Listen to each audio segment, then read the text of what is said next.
तो हम लोग यहाँ पर बात कर रहे हैं काइनेटिक थ्योरी ऑफ गैसेस और थर्मोडायनेमिक्स की। ये देखिए, काइनेटिक थ्योरी ऑफ गैसेस और थर्मोडायनेमिक्स, ठीक है। तो बहुत पॉपुलर चीज़ें हैं इसमें, और इनको हम लोग देखते हैं। स्टार्ट करते हैं आइडियल गैस इक्वेशन से। ये सबसे पॉपुलर फॉर्म है आइडियल गैस इक्वेशन की, PV बराबर nRT। P प्रेशर गैस का, V वॉल्यूम गैस का। अब गैस के वॉल्यूम का मतलब गैस जिस कंटेनर में होती है उस कंटेनर का वॉल्यूम।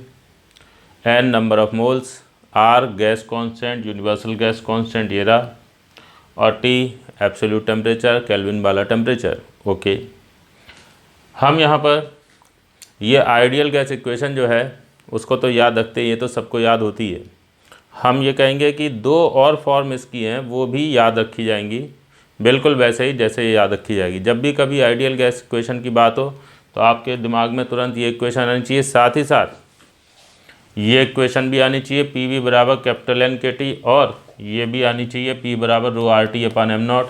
ये भी आइडियल गैस इक्वेशन है, ये भी आइडियल गैस इक्वेशन है, ये भी आइडियल गैस इक्वेशन है, बस की फॉर्म अलग अलग हैं। डिपेंडिंग अपॉन सवाल में क्या दे रखा होगा उसके हिसाब से हम इन तीनों में से जो भी फॉर्म सुटेबल लगेगी वो इस्तेमाल करेंगे। बिल्कुल।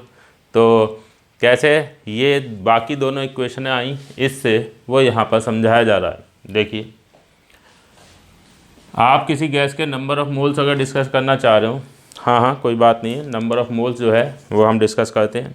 तो क्या होगा भाई, आप उसको ऐसे लिख सकते हैं कैपिटल N अपान Na। ध्यान दीजिए, कैपिटल N क्या हुआ, कैपिटल N हुआ number of molecules of gas, Na क्या हुआ, एवोगैड्रो नंबर। किसी गैस के मॉलिक्यूल की संख्या जो भी है उसको अगर एवोगैड्रो नंबर से डिवाइड करेंगे तो गैस के नंबर ऑफ मोल्स ही तो मिलते हैं। हाँ बिल्कुल,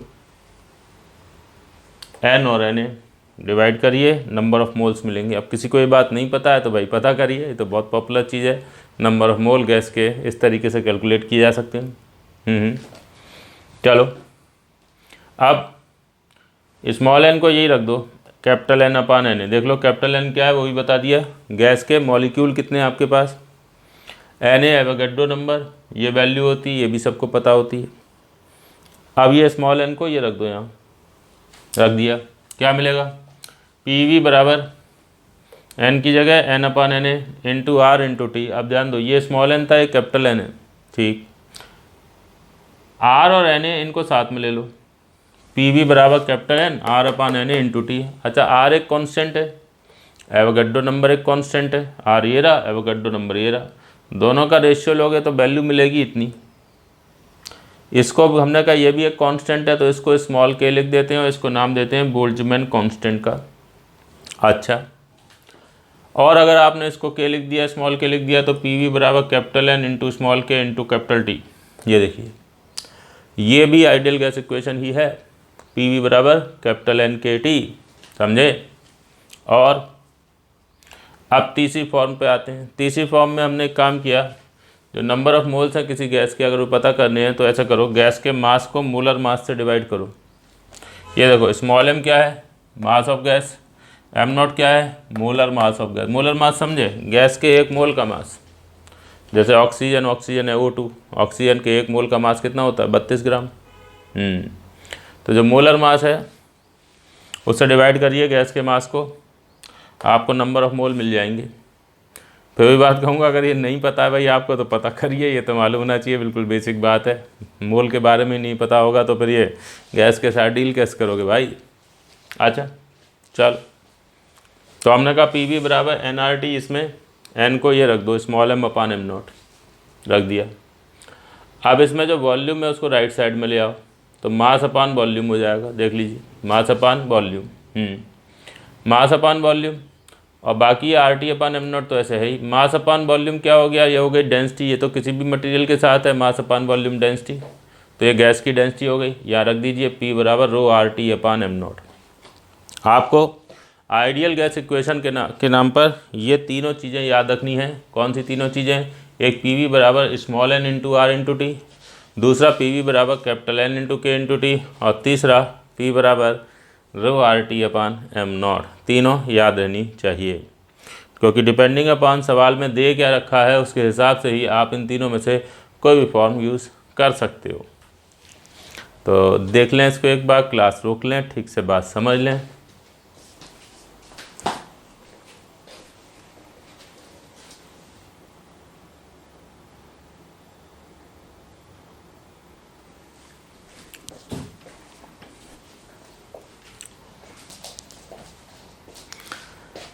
तो हमें यहाँ पर फिर बताया जा रहा है किसी गैस के मॉलिक्यूलों की रूट मीन स्क्वायर वेलोसिटी के बारे में। देख लीजिए, root mean square velocity of gas molecules क्या है भाई। पहले तो आरएमएस वैल्यू वेलोसिटी का क्या मतलब है वो बताया जा रहा है, फिर उसका जो फार्मूला होता है वो बताया जाएगा। तो पहले आपको ये कहा यार, एक कंटेनर है, इसमें गैस भरी हुई थी। गैस के कितने मॉलिक्यूल्स हैं? Capital N. अच्छा, ये मॉलिक्यूल क्या कर रहे हैं? ये सब अपना मूव कर रहे हैं।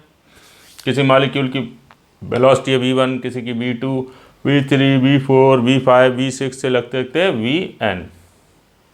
जितने ही मॉलिक्यूल थे 10,000, 20,000, 10 करोड़, 50 करोड़, जितने भी थे, सबका वेलोसिटी आपने देखा। वेलोसिटी v1 से लेकर vn तक है इनकी। अब RMS root mean square, short में क्या? आरएमएस वेलोसिटी, तो इसको ऐसे लिखते हैं वी आरएमएस वेलोसिटी। कौन सी? रूट मीन स्क्वायर वाली, ठीक है। तो इसका मतलब क्या है वो देखिए। आरएमएस वेलोसिटी का मतलब है, पहले वेलोसिटी का करोगे स्क्वायर, उसके बाद लोगे एवरेज वैल्यू और फिर लोगे रूट। इसको उल्टा पढ़ते हैं, ये देखो, रूट मीन स्क्वायर वेलोसिटी का मतलब हो गया उल्टा पढ़िए। वेलोसिटी लीजिए, वेलोसिटी का स्क्वायर करिए, स्क्वायर करके मीन, मीन का मतलब तो जानते होगे एवरेज, नहीं पता तो बता दिया, मीन का मतलब होता है एवरेज। वेलोसिटी का स्क्वायर करना है, स्क्वायर करके एवरेज वैल्यू लेनी है और एवरेज वैल्यू करके रूट लेना है। ये देखो, पहले वेलोसिटी करोगे स्क्वायर, उसके बाद लोगे एवरेज वैल्यू यानी मीन, और उसके बाद चढ़ाओगे रूट। ये आपको बताया गया। अच्छा, अब वी स्क्वायर की एवरेज वैल्यू क्या होगी? देखो भाई, तुम्हारे पास जो लोग हैं, मॉलिक्यूल हैं, उनकी वेलोसिटी तो दिख ही रही है, v1 से vn। इनका square v1 square, v2 square, v3 square, v4 square से लेकर vn स्क्वायर।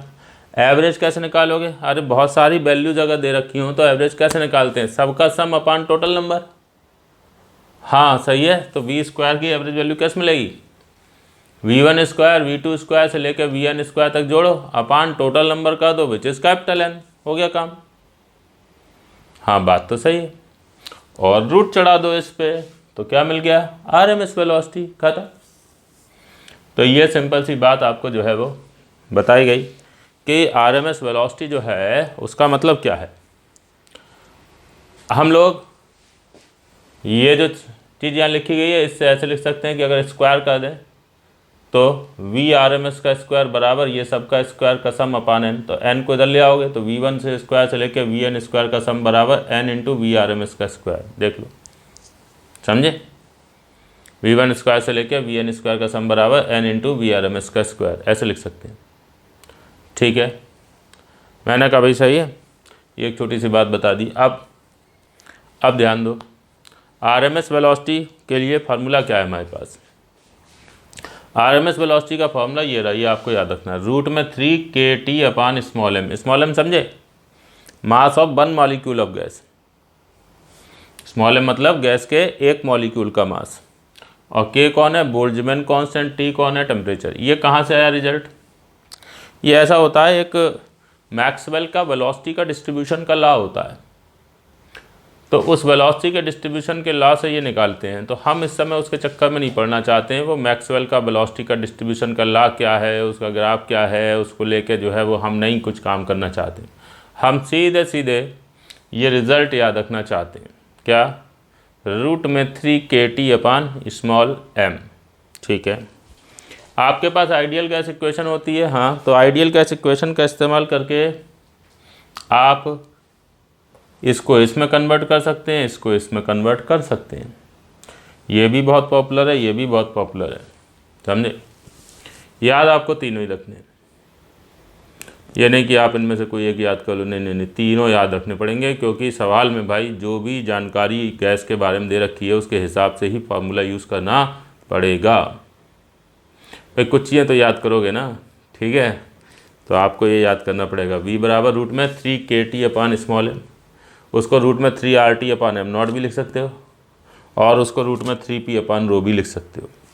ये आप काम कर सकते हैं, k को r/na रख दोगे तो ये आ जाएगा, और p बराबर ρRT/m0 जो होता है आइडियल गैस इक्वेशन की थर्ड फॉर्म, उससे ये यहाँ से यहाँ आ जाएंगे।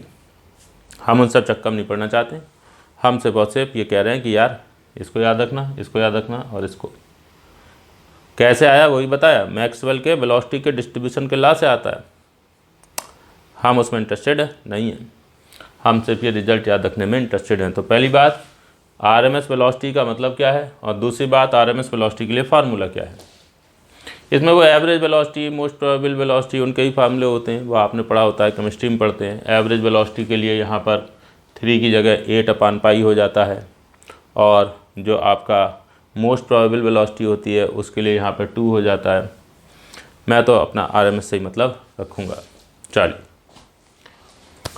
अब आते हैं एक बहुत पॉपुलर चीज़ पर, total translational kinetic energy of all molecules of A gas.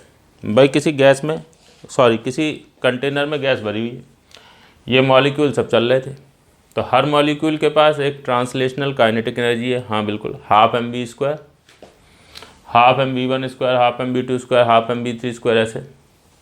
तो सबको जोड़ दो, क्या मिल जाएगा, टोटल ट्रांसलेशनल काइनेटिक एनर्जी मिल जाएगी। बिल्कुल सही बात है, हाँ बात तो सही है।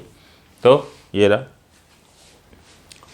12m, स्मॉल m क्या, एक मॉलिक्यूल का मास। तो एक मॉलिक्यूल का मास अगर स्मॉल m है और उसकी वेलोसिटी है v1, तो काइनेटिक एनर्जी ट्रांसलेशन वाली 12m_v1², इसकी ट्रांसलेशन वाली काइनेटिक एनर्जी 12m_v2²। लिखते आइए, जोड़ते आइए। हाफ कॉमन हो गया पूरे में से, स्मॉल m कॉमन हो गया पूरे में से, v1² से लेकर vn²। हाँ, अब v1² से vn² का सम ये क्या होगा वो देखिए, n × v_RMS², अभी बताया था, रख दो 12mn v_RMS²। अब v_RMS का फॉर्मूला वो भी दिया हुआ है आपको, इसका स्क्वायर करोगे रूट उड़ जाएगा 3kT/स्मॉल m, रख दो। स्मॉल m से स्मॉल m उड़ गया, 3/2 कैपिटल N kT आ गया, और कैपिटल N kT PV हो जाएगा। आइडियल गैस इक्वेशन की दूसरी फॉर्म PV बराबर कैपिटल N kT, और पहली जो फॉर्म होती है PV बराबर nRT, उससे आप अगर रख दें तो ये total translational kinetic energy of gas मिल गई 3/2 nRT। अब चाहे ऐसे लिख लो, चाहे ऐसे या ऐसे, जैसे चाहें वैसे लिख सकते हैं, कोई फ़र्क की बात नहीं है। ठीक है, तो इसको एक बार देख लीजिए, फिर आगे बढ़ते हैं।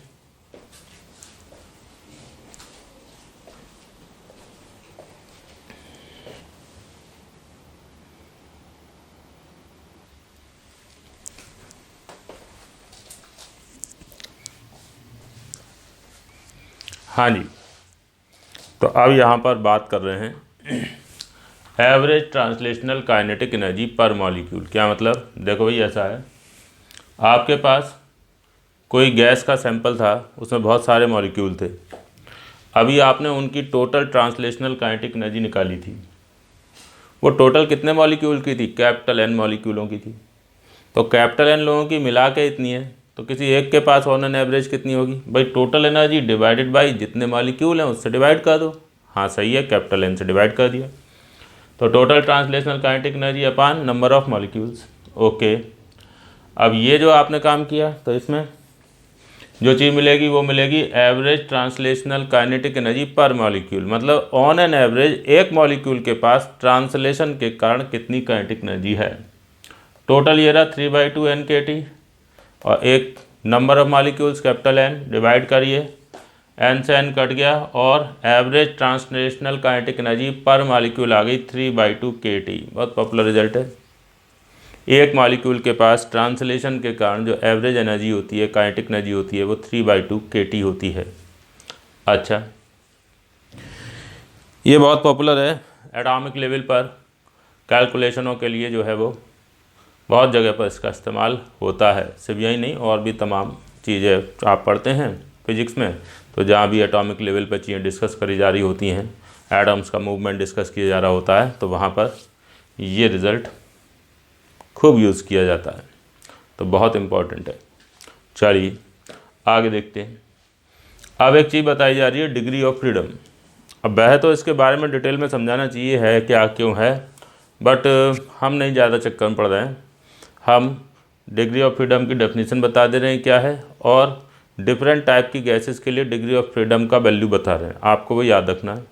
इसकी डिटेल चेक नहीं पड़ेंगे वरना फिर टाइम उसमें बहुत लगता है। चलो, तो हमने कहा ज़रूरत भी नहीं है, हमें बस मोटे तौर पे पता होना चाहिए कि हाँ मोनोटॉमिक गैस है तो उसकी डिग्री ऑफ फ्रीडम क्या होगी, डाइटॉमिक गैस है तो उसके लिए क्या होगी, बस यही यूज़ होता है। डिग्री ऑफ फ्रीडम को लेके बहुत ज़्यादा डिटेल में हमें डिस्कशन की ज़रूरत पड़ती नहीं। चलिए, तो बात हो रही है डिग्री ऑफ फ्रीडम की। ये क्या है? Number of independent terms in the expression of energy of A gas molecule. आप किसी कंटेनर में गैस भर दीजिए, अब गैस के एक मॉलिक्यूल के पास जाइए, उससे पूछो भाई तुम्हारे पास एनर्जी का क्या मामला है। क्या कहा यार मेरे पास एनर्जी कई प्रकार की हो सकती है। मैंने कहा किस किस तरीके की? तो मॉलिक्यूल ने बताया कि भाई ऐसा मैं ऐसे ऐसे करके यूँ यूँ मूव कर सकता हूँ, ऐसे मूवमेंट। ये क्या? ट्रांसलेशन। एक जगह दूसरे जाना, इसको क्या कहते हैं? ट्रांसलेशन। इसके कारण मेरे पास एनर्जी हो सकती है। कौन सी? 12mv²। हाँ सही है। फिर मॉलिक्यूल बोला कि ऐसा है मैं अपनी जगह पर रहकर रोटेट भी कर सकता हूँ, तो उसके कारण भी मेरे पास एनर्जी हो सकती है। कौन सी एनर्जी? 12I⍵²। याद है रोटेशन में काइनेटिक एनर्जी पढ़ते हैं, 12I⍵²। आई कौन? Moment of inertia.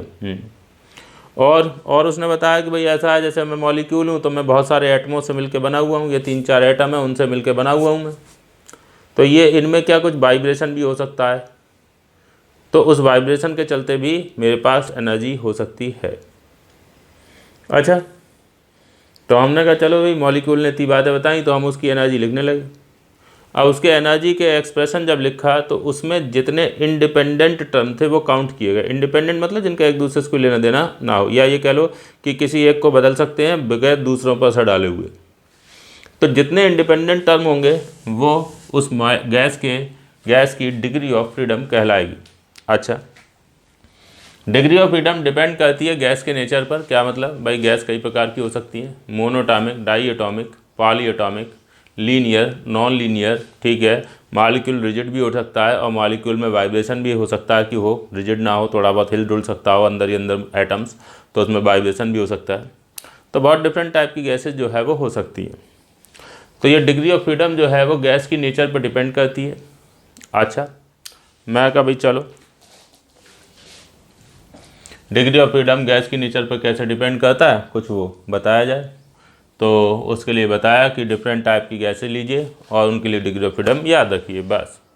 ठीक, पे कह रहे हैं डिटेल चक्कर नहीं पड़ रहे हैं, बस हमें ये बातें याद रखनी है। ठीक, तो सबसे पहले मोनोएटॉमिक गैस मतलब ऐसा गैस जिसका मॉलिक्यूल में एक ही एटम हो, मोनोएटॉमिक। ऐसे मॉलिक्यूल के पास तुम जब जाओगे तो वो कहेगा कि मेरे पास जो एनर्जी है वो सिर्फ और सिर्फ ट्रांसलेशन के कारण होती है, 12mv²। अब वो 12mv² को आप 3 अलग अलग एक्सिस XYZ एक्सिस के अलॉन्ग 3 इंडिपेंडेंट टर्म्स में ब्रेक कर सकते हैं, v² = vx² + vy² + vz² से। तो ऐसे में हम जब इसके लिए एनर्जी लिखेंगे तो उसमें 3 इंडिपेंडेंट टर्म हमको मिलेंगे, तो इसकी जो डिग्री ऑफ फ्रीडम है वो होगी 3। चाहिए किसके कारण? ट्रांसलेशन के कारण। फिर डाइटॉमिक गैस पे आ जाइए। डाइटॉमिक या लीनियर पॉलीएटॉमिक गैस होती हैं। पॉलीएटॉमिक मतलब पहले तो डाइटॉमिक समझ लो। डाइटॉमिक मतलब जिसमें 2 एटम हो मॉलिक्यूल में, और पॉलीएटॉमिक मतलब मॉलिक्यूल में 3, 4, 5 इस तरीके से 2 से ज़्यादा 3, 4, 5, 6 ऐसे एटम्स हों तो उसको कहते हैं पॉलीएटॉमिक गैस। और इसका जो मॉलिक्यूल है वो रिजिड है एकदम, उसमें कोई भी वाइब्रेशन पॉसिबल नहीं है। तो ऐसे आप मॉलिक्यूल के पास जब जाओगे और उससे पूछोगे कि तुम्हारे पास एनर्जी का क्या मामला है, तो बताएगा मेरे पास एनर्जी 2 कारणों से हो सकती है। Energy due to translation and rotation. मैं एक जगह दूसरी जगह जाके 12mv² वाली एनर्जी भी रख सकता हूँ और रोटेट करके 12I⍵² वाली एनर्जी भी रख सकता हूँ।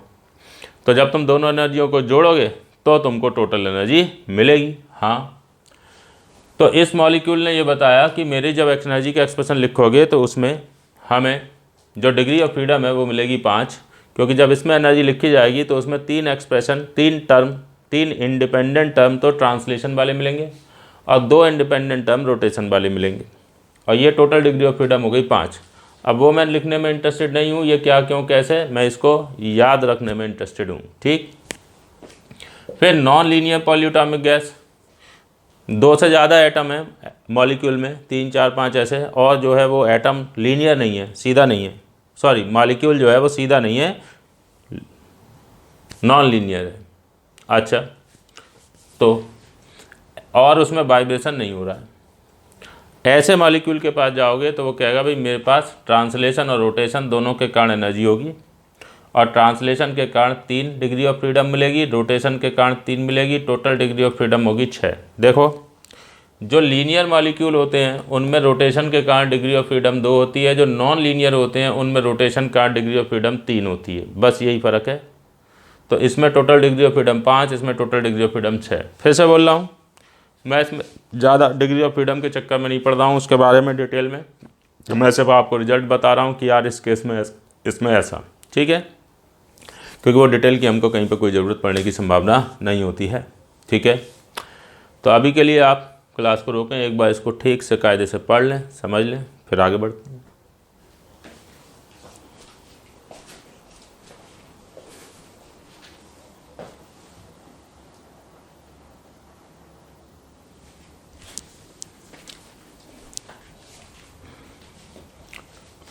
तो हम लोग फिर बात करते हैं, ये डिग्री ऑफ फ्रीडम का एक केस और है आपके सामने। डायटोमिक गैस है विद वाइब्रेशन। एक ऐसा मॉलिक्यूल है जिसमें 2 एटम होते हैं और वो एटम एक दूसरे के पास दूर जाके ऐसे वाइब्रेट कर सकते हैं। तो इस मॉलिक्यूल से हम पूछेंगे कि तुम्हारे पास एनर्जी का क्या मामला है, तो वो मॉलिक्यूल बताएगा कि मेरे पास एनर्जी ट्रांसलेशन के कारण भी हो सकती है, रोटेशन के कारण भी हो सकती है और वाइब्रेशन के कारण भी हो सकती है। ऐसे मॉलिक्यूल की एनर्जी जब लिखोगे तो उसमें 7 इंडिपेंडेंट टर्म आएंगे, 3 टर्म ट्रांसलेशन के, 2 टर्म रोटेशन के और 2 टर्म वाइब्रेशन के, मिला के टोटल डिग्री ऑफ फ्रीडम हो जाएगी 7। ठीक, फिर बात करते हैं law of equipartition of energy. ये देखिए, ये लॉ कहता है कि अगर हम किसी गैस के सब मॉलिक्यूलों को देखें, उनकी सब प्रकार की एनर्जियाँ जो भी हैं उनके पास ट्रांसलेशन, रोटेशन, वाइब्रेशन सब देख रहे हैं, फिर टोटल एनर्जी निकालें, फिर ये ऑन एन एवरेज एनर्जी निकालें कि एक मॉलिक्यूल के पास कितनी एनर्जी है। तो ये बताया जाता है कि गैस मॉलिक्यूल जो है उसके pass on an average 1 degree of freedom के लिए ½ kT एनर्जी होती है। ये देखो, for each degree of freedom, 1 degree of freedom के लिए गैस के मॉलिक्यूल के पास एवरेज एनर्जी कितनी होती है? ½ kT। ये एक मॉलिक्यूल की बात हो रही है और 1 डिग्री ऑफ फ्रीडम, एक मॉलिक्यूल के पास 1 डिग्री ऑफ फ्रीडम के लिए ½ kT एनर्जी होगी। तो वैसे तो मॉलिक्यूल के पास तो 1 डिग्री ऑफ फ्रीडम होती नहीं, किसी के पास 3 है, किसी के पास 5 है, 6 है, 7 है। हाँ, तो उसी का इस्तेमाल करके आप ये बता सकते हैं कि एक मॉलिक्यूल के पास टोटल एनर्जी क्या होगी। क्या मतलब भाई, मान लो एक ऐसा मॉलिक्यूल है जिसकी डिग्री ऑफ फ्रीडम 3 है, जैसे monoatomic gas, degree of freedom होती है 3, सिर्फ ट्रांसलेशन के कारण एनर्जी होती है। तो उस पर 1 डिग्री ऑफ फ्रीडम के लिए ½ kT एनर्जी है, तो 3 डिग्री ऑफ फ्रीडम के लिए कितनी होगी? 3 × ½ kT, यानी 3/2 kT। ये चीज़ आपको उसमें भी बताई, अभी बताई थी यहाँ पे इससे पहले, क्या कि एवरेज ट्रांसलेशनल काइनेटिक एनर्जी पर मॉलिक्यूल क्या? 3/2 kT। याद है, अभी बताई थी, बस वही चीज़। 1 डिग्री ऑफ फ्रीडम के लिए ½ kT एनर्जी होती है, तो 3 डिग्री ऑफ फ्रीडम होती है ट्रांसलेशन वाली, तो टोटल एनर्जी 3/2 kT। सही है, हमने ये बात यहाँ पर लिख ली। इसको कहते हैं law of equipartition of energy, जो ये कहता है कि एनर्जी सब मॉलिक्यूलों में बराबर डिस्ट्रीब्यूट करी जाएगी। इक्विपार्टीशन, इक्वी मतलब बराबर बराबर, पार्टीशन मतलब डिस्ट्रीब्यूट करना, ठीक है। और डिग्री ऑफ फ्रीडम को लेके एनर्जी को इक्वली डिस्ट्रीब्यूट किया जाएगा। जितनी भी डिग्री ऑफ फ्रीडम है, 5 है, 7 है, 3 है, हर डिग्री ऑफ फ्रीडम के लिए ऑन एन एवरेज बराबर बराबर एनर्जी दी जाएगी या मॉलिक्यूल पजेस करेगा। अच्छा, अब इस law of equipartition of energy का इस्तेमाल करते हुए एक यहाँ पे काम किया जाता है, गैस की इंटरनल एनर्जी लिखी जाती है। ये तो आपको पता ही होगा, थर्मोडायनेमिक्स पढ़ते हो, कभी भी पढ़ी होगी थर्मोडायनेमिक्स तुमने, चाहे फिजिक्स में, केमिस्ट्री में, कहीं पर भी। तो उसमें गैस की इंटरनल एनर्जी बहुत इंपॉर्टेंट क्वांटिटी होती है, खूब इस्तेमाल इसका होता है। तो इंटरनल एनर्जी के लिए फार्मूला बताया जा रहा है law of equipartition of energy का इस्तेमाल करते हुए। तो पहले तो ये बता रहे हैं कि इंटरनल एनर्जी होती क्या है। देखो, U sum of all energies of all molecules of gas. किसी गैस के सैंपल को देखिए, कंटेनर में गैस भरी हुई थी, तुम पहुँचे वहाँ पर, खूब सारे मॉलिक्यूल थे। अब हर मॉलिक्यूल के पास गए तुम, उससे पूछा तुम्हारे पास कौन कौन सी एनर्जी है, ट्रांसलेशन, रोटेशन, वाइब्रेशन, सब लिखते चले गए, सारी एनर्जियाँ लिख के जब सब मॉलिक्यूलों की सब प्रकार की एनर्जियों को जोड़ दोगे तो जो टोटल एनर्जी मिलेगी वही है गैस की इंटरनल एनर्जी। ठीक है, ये देखिए, sum of all energies of all molecules of gas, उसको कहते हैं गैस की इंटरनल एनर्जी। हाँ हाँ सही है। आप U बराबर क्या लिखोगे, देखो एक्सप्रेशन लिख रहे हैं, एक सैंपल लिया गैस का, उसके एक मॉलिक्यूल के पास गए, पहले उससे पूछा भाई मॉलिक्यूल तुम्हारे पास कितनी एनर्जी है, एक मॉलिक्यूल के पास, बोला ऐसा है 1 डिग्री ऑफ फ्रीडम के लिए हाफ kT एनर्जी होती है, अभी बताया था law of equipartition of energy में। मेरी डिग्री ऑफ फ्रीडम है F 3 5 7 6 कुछ भी हो, तो जितनी मेरी डिग्री ऑफ फ्रीडम है तो उससे मल्टीप्लाई कर दो, तो ये एक मॉलिक्यूल की एनर्जी मिल गई। अब सैंपल में टोटल मॉलिक्यूल कितने थे, कैपिटल N, सबके पास कितनी है, अरे एक मॉलिक्यूल के पास जितनी एनर्जी है उसको टोटल नंबर ऑफ मॉलिक्यूलों से मल्टीप्लाई कर दोगे, टोटल एनर्जी मिल जाएगी। हाँ सही है, कर दो मल्टीप्लाई, ये आ गया U बराबर F/2 कैपिटल N kT। ये गैस के किसी सैंपल की इंटरनल एनर्जी है। अच्छा, अब आइडियल गैस इक्वेशन, PV बराबर nRT, PV बराबर nKT, वो सब पढ़ा है। हाँ, तो nKT को PV लिख सकते हो, बिल्कुल लिख सकते हो। F/2 PV, ये भी बहुत पॉपुलर एक्सप्रेशन है गैस की इंटरनल एनर्जी के लिए। क्यों? क्योंकि तमाम बार ऐसा होता है कि गैस के लिए जो आपको जानकारी दे रखी होती है वो प्रेशर और वॉल्यूम के टर्म्स में दे रखी होती है, तो वहाँ पे अगर इंटरनल एनर्जी की कैलकुलेशन करनी हो तो हम प्रेशर और वॉल्यूम को लेकर सीधे ऐसे लिख लेते हैं, U बराबर F/2 PV, कोई प्रॉब्लम नहीं है। सही है। अच्छा, और PV बराबर nRT होता है, ये कैपिटल N कौन, नंबर ऑफ मॉलिक्यूल्स, ये स्मॉल n कौन, नंबर ऑफ मोल्स। हाँ हाँ कोई प्रॉब्लम नहीं है, तो इसको F/2 nRT लिख लो। सही है। और तमाम बार ऐसा होता है कि हम लोग किसी गैस के साथ कुछ चेंजेस कर रहे होते हैं, तो इंटरनल एनर्जी कितनी है कब, उसमें हम कम इंटरेस्टेड होते हैं। कुछ चेंज किया तो उस दौरान इंटरनल एनर्जी में क्या चेंज हुआ, इंटरनल एनर्जी कितनी बढ़ी या घटी, वो हमको ज़्यादा इंटरेस्ट होता है उसमें। तो मैंने कहा ठीक है भाई, किसी गैस के साथ कोई प्रोसेस यानी कोई चेंज कर रहे हैं तो उस गैस की इंटरनल एनर्जी में जो चेंज होगा उसके लिए हम क्या एक्सप्रेशन लिख सकते हैं, बिल्कुल चाहे इससे लिख लो या इससे लिख लो या इससे लिख लो। मैंने कहा तीनों से लिख के बता, ये मैं इसलिए लिख रहा हूँ क्योंकि सवालों के दौरान ये चीज़ इस्तेमाल खूब होती रहती है, इसलिए यहाँ पर भी मैं लिख रहा हूँ। हालांकि ये ज़रूरत नहीं है, इतना लिख दिया काफ़ी है, बट चूँकि जो चीज़ बार बार इस्तेमाल होगी तो भाई उसे थोड़ा डिटेल में लिखना ठीक है, सही है नहीं चाहिए। चलो, तो ये देखिए, ये एक गैस का सैंपल है। आज इसमें प्रेशर है गैस में P1, volume V1, temperature T1, number of mole small n, number of molecules capital N। अब इस गैस के साथ कुछ चेंजेस किए, कुछ गर्म किया, ठंडा किया, कुछ एक्सपेंड किया, कंप्रेस किया, कुछ किया, तो उससे गैस का प्रेशर बदल गया, P1 से P2, वॉल्यूम V1 से V2 हो गया, टेम्परेचर T1 से T2 हो गया। और चूँकि गैस का अमाउंट सैंपल वही है, उसमें कोई एक्स्ट्रा गैस न डाली ना निकाली, तो नंबर ऑफ मोल्स या नंबर ऑफ मॉलिक्यूल्स वो जितने पहले थे वो उतने अब भी रहे। इंटरनल एनर्जी में चेंज क्या हुआ, डेल्टा U। अरे यार, बाद वाली एनर्जी माइनस पहले वाली, U2 माइनस U1। हाँ ठीक है, ऐसे तो चेंज निकालते हैं किसी भी चीज़ में, बाद वाली वैल्यू माइनस पहले वाली वैल्यू। हाँ हाँ सही है, ऐसे ही करते। तो इस समय इंटरनल एनर्जी U2, इस समय U1। U2 क्या होगा, F/2 nKT2। ये देखो U बराबर F/2 nKT, तो इस समय इंटरनल एनर्जी F/2 nKT2, और इस समय F/2 nKT1, F/2 n के कॉमन T2 माइनस T1 अंदर रह गया, और ये T2 माइनस T1 यानी बाद वाला टेम्परेचर माइनस पहले वाला टेम्परेचर क्या हो गया, delta T, change in temperature. तो चेंज इन इंटरनल एनर्जी बराबर F/2 nK डेल्टा T। ऐसे करके हम इंटरनल एनर्जी में चेंज लिख सकते हैं। ऐसे ही आप इसका और इसका इस्तेमाल करके अभी change in internal energy calculate कर सकते हैं। वो तो डिपेंड करता है कि भाई सवाल में क्या जानकारी दे रखी है, जैसी जानकारी होगी उसी के हिसाब से एक्सप्रेशन इस्तेमाल किया जाएगा। प्रेशर, वॉल्यूम, टेम्परेचर जिसको भी लेके इन्फॉर्मेशन है वैसा ही एक्सप्रेशन इस्तेमाल करो। ठीक, तो एक बार क्लास को रोक लें, इसको ठीक से पढ़ लें, फिर आगे देखते हैं।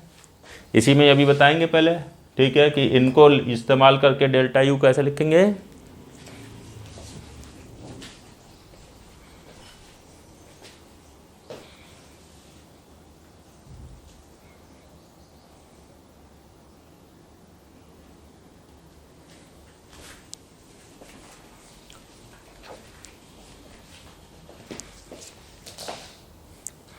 अच्छा, तो हमने ये बात कही कि भाई इंटरनल एनर्जी में जो चेंज था डेल्टा यू, यानी बाद वाली माइनस पहले वाली internal energy U two minus U one, उसको हमने ऐसा भी लिख सकते हैं क्या, F by two P V, U बराबर F by two P V हो गया। तो बाद वाली internal energy F by two P two V two, पहले वाली internal energy F by two P one V one.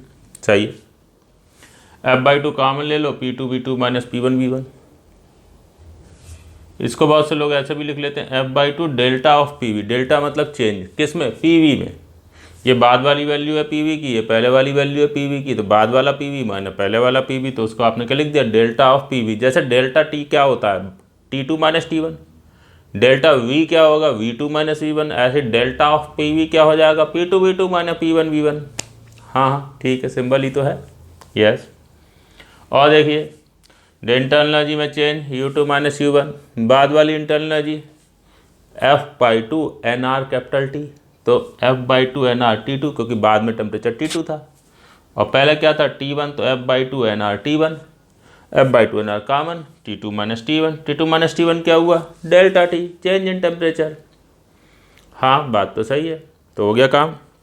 ये हमने डेल्टा यू लिख लिया, चाहे ऐसे लिख लो चाहे ऐसे लिख लो, या इससे पहले जैसे बताया था F by two capital N के डेल्टा टी लिखवाया था अभी, कैपिटल एन के डेल्टा टी, ऐसे भी हो सकता था। चलिए, अब हमने एक ये बात बताई, ये बड़ा पॉपुलर बड़ा इंपॉर्टेंट बात है, ये याद होती है सब लोगों को। किसी ने भी अगर थर्मोडायनेमिक्स कभी भी इंटरनल एनर्जी कभी भी पढ़ी है तो भाई उसको ये चीज़ याद ही होती है कि गैस के साथ जब कोई प्रोसेस कोई चेंज करते हैं तो गैस की इंटरनल एनर्जी में जो चेंज होता है डेल्टा यू, वो गैस की इनिशियल और फाइनल स्टेट पर डिपेंड करता है। बीच में गैस के साथ प्रोसेस कौन सा हुआ, इससे डेल्टा यू को कोई लेना देना नहीं होता है। ये देख लीजिए, delta U depends on initial and final state of gas. हाँ सही है, delta U does not depend on type of process. ठीक, ये देखिए, ये किसी गैस के लिए प्रेशर और वॉल्यूम के बीच में आपने ग्राफ बनाया। ओके, शुरुआत हुई इनिशियल स्टेट गैस की, pressure P1, volume V1, temperature भी रहा होगा मान लो T1। अब इस गैस के साथ हमें कुछ चेंज करने, हमने किया, गैस को गर्म किया, ठंडा किया, कुछ एक्सपेंड किया, कंप्रेस किया, वॉटएवर जो भी किया, उसके चलते गैस का प्रेशर, वॉल्यूम, टेम्परेचर सब बदल गए। तो प्रेशर हो गया P2, वॉल्यूम हो गया V2, टेम्परेचर भी कुछ हो गया होगा T2। हाँ, अब यहाँ से यहाँ जब गैस को ले गए तो कोई आदमी ने कहा भाई हम तो गैस के साथ इस तरीके से चेंज करेंगे, इसको कहेंगे प्रोसेस 1। किसी ने कहा मैं ऐसे करूँगा चेंज, तो ये प्रोसेस 2। किसी ने कहा मैं ऐसे चेंज करूँगा, ये प्रोसेस 3। आई हो गई गैस की इनिशियल स्टेट, एफ हो गई गैस की फाइनल स्टेट, और 1 2 3 क्या होगा, ये वो प्रोसेस हैं जिनके द्वारा गैस को इनिशियल से फाइनल तक ले जाया जा सकता है। ये सारे प्रोसेस नहीं होंगे, या तो पहला होगा या दूसरा या तीसरा। ठीक है, या तो इससे ले जाओगे या इससे समझो 3 रास्ते हैं एक जगह दूसरी जगह जाने के। तो इंटरनल एनर्जी में चेंज होगा डेल्टा यू, वो चाहे इससे जाओ या इससे जाओ या इससे जाओ, वो सेम होगा, क्योंकि डेल्टा यू की वैल्यू के लिए आप जैसे लिखते हो F by two N R T two minus T one, यानी F by two N R delta T, तो गैस का फाइनल टेम्परेचर क्या, इनिशियल टेम्परेचर क्या, सिर्फ ये देखना है। बीच में यहाँ पर गैस के क्या क्या टेम्परेचर रहे थे उससे कोई मतलब नहीं है। अब फाइनल टेम्परेचर तो तीनों रास्तों के लिए सेम है, इनिशियल टेम्परेचर भी तीनों रास्तों के लिए सेम है, तो डेल्टा यू की वैल्यू तीनों रास्तों के लिए क्या होगी, सेम। चाहे ये लिख लो या ये लिख लो, जैसे चाहो लिख लो, तो भी बताई मैंने। तो ये गैस की इंटरनल एनर्जी को लेके बात हुई कि हम किसी गैस की जो इंटरनल एनर्जी है चाहिए उसको कैसे लिख सकते हैं, और जब गैस के साथ कोई चेंज कर रहे होते हैं गैस का प्रेशर, वॉल्यूम, टेम्परेचर बदल रहे हैं, तो इंटरनल एनर्जी में जो चेंज है वो कैसे कैलकुलेट करेंगे, क्या एक्सप्रेशन इस्तेमाल कर सकते हैं। और इंटरनल एनर्जी में जो चेंज है वो रास्ते पर डिपेंड नहीं करता है, प्रोसेस पर डिपेंड नहीं करता है, इनिशियल और फाइनल जो टेम्परेचर हैं या स्टेट हैं सिर्फ उन पर डिपेंड करता है। देख लीजिए, एक बार क्लास को रोक लें, ठीक से पढ़ लें, फिर आगे देखेंगे।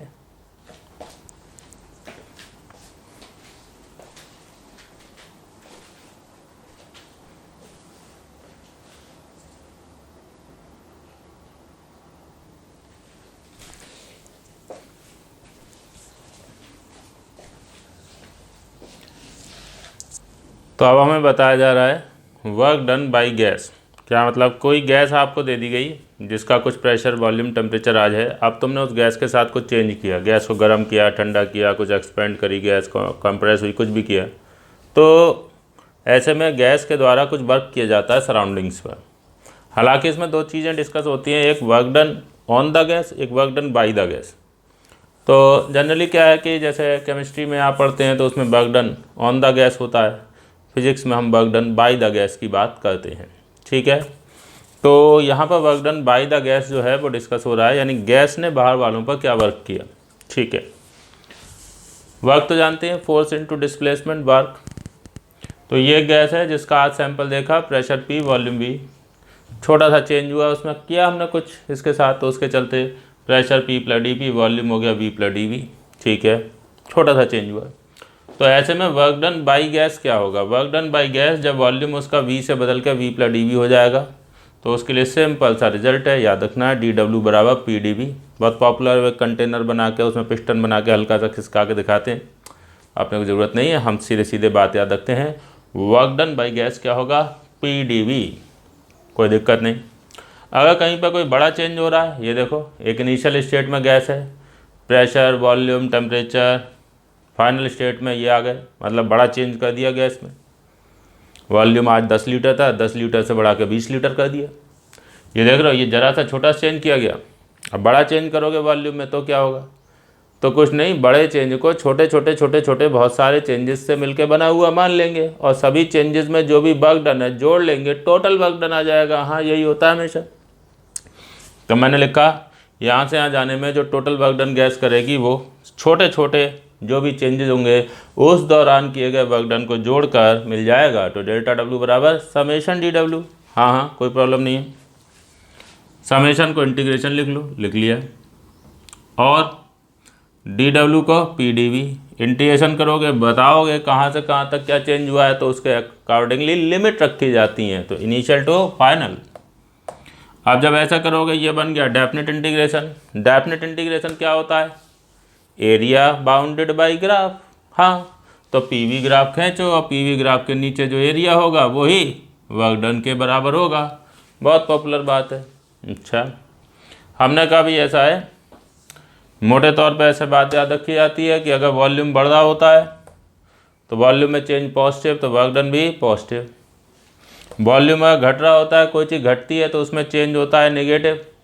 जो चीज़ बढ़ रही होती है चेंज पॉजिटिव, जो चीज़ घट रही होती है चेंज नेगेटिव। तो अगर वॉल्यूम घट रहा है, गैस का कंप्रेशन हो रहा है, तो dV नेगेटिव होगा, तो वर्क डन बाई गैस भी नेगेटिव होगा।